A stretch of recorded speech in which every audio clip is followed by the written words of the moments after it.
राखेत मारीत उत्तरेकडे झेपावत होती.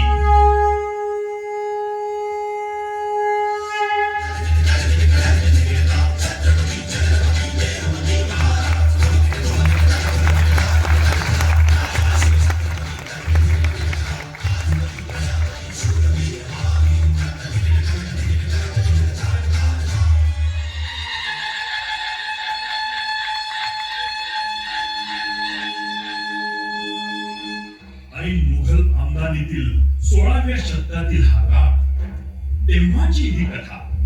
इस्लामी सत्ता आपल्या पूर्ण भरात विजयाच्या कळसावर होती. दिल्लीला औरंगजेब बादशाह राज्य करीत होता. संपूर्ण उत्तर भारतातील हिंदूंवरील अत्याचारानं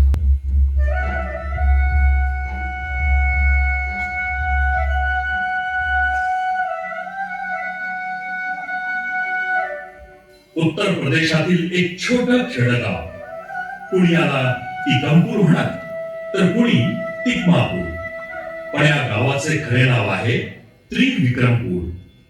कानपूर शेजारी यमुनेच्या तीरावरच हे सुंदर खेडेगाव बसलं आहे. अकबर बिरबलच्या कथेतील चतुर बिरबल माहिती आहे ना, तोही इथलाच, याच गावातला. हे समोर जे उद्ध्वस्त मंदिर दिसतंय ना, हे या बिरबलानेच बांधले होते. पण आज त्याची ही अवस्था औरंगजेबानं केली आहे. मुघलांच्या राज्यात अशी दृश्य ही नेहमीचीच. मुंडक्यांचे मनोरे. हा कवी भूषण म्हणजे साक्षात स्वाभिमान. हे स्वाभिमानाचे अंकुर कवी भूषणाला लहानपणीच फुटले.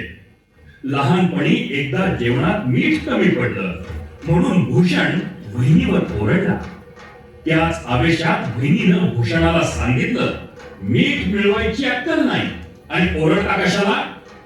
अपमानित झालेला भूषण ताटावरून उठून निघाला एका जमीनदाराकडे. कवी भूषणाच्या छंदानं मंत्रमुग्ध झालेल्या जमीनदारानं कवी भूषणाला एवढे दान दिले की आजपर्यंत एवढे दान त्याच्या वडिलांना आणि वडील बंधूंनाही दिले गेले नव्हते. अत्यंत आनंदून गेलेला भूषण खरंच बैलगाड्या भरून मीठ आपल्या घरी घेऊन आला. पण त्यावेळी राग नव्हता, त्यावेळी होता तो फक्त आदर. आणि असा हा कवी ज्याच्या काव्य प्रतिभेवर दानाचा वर्षाव होत होता, पण केवळ दानाच्या लोभापायी ही प्रतिभा बहरत नव्हती.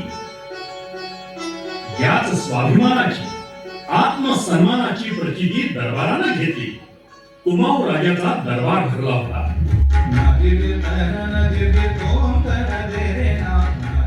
कवी भूषण तिथे हजर होता. भूषण दरबारात राजावर काव्याची उधळण करीत होता. काव्याचे अलंकार मेघ बरसावे तसे बरसू लागले. राजा अत्यंत हर्षित झाला.